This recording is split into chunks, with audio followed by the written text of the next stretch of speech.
Okay, so we have number 19 here. So what you see here for number 19 is that you have a little statement right here with two inequality signs. And we have a name for this that's called compound inequality. Okay, because we kind of stuff two inequalities together. So how do we do this? Okay, well, it's actually the same way we do everything. It's just that now we have 1, 2, 3 portions. And whatever you do, make sure you do it for all 3 portions. That's the key right there. So we say, all right, now eventually we want to get x by itself. That's what we want at the end. So how can we do that? We say, let's take a look at this one right here. If we want to get x by itself, that means we should get rid of the -1 and then get rid of the 3 in front of the x. So which one should we get rid of first? Let me give you 3 seconds to think about it. We should get rid of the -1 first by adding 1 on all parts. So we say -10 plus 1 is -9 is less than 3x is less than or equal to 15. See, it's simple. Just make sure that you do the same action on all parts.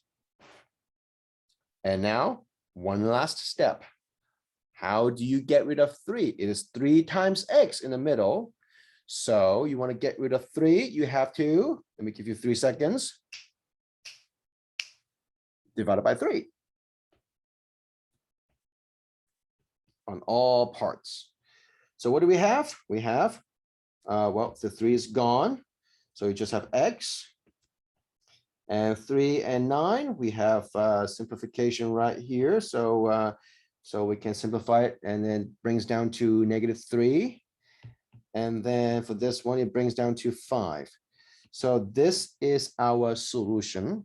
-3 is less than x is less than or equal to 5. Okay. So how do we express this on a number line? We say, all right, let me change it to a black color so it's easier to see. All right, so we have a -3, we have a 5, -3 and a 5. So we say, oh, where's x? X is less than or equal to 5. So you can put a closed circle right here. And then you can put an open circle at -3.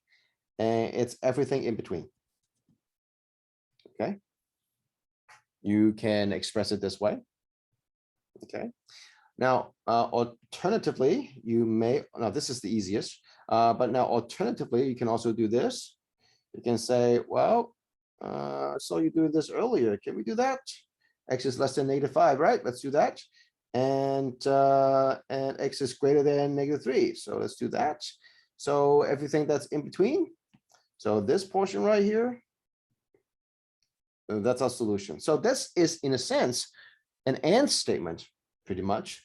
So so we can actually break it down, although we don't need to, but we can break it down to x is greater than -3, right? X is greater than -3, and x is less than or equal to 5.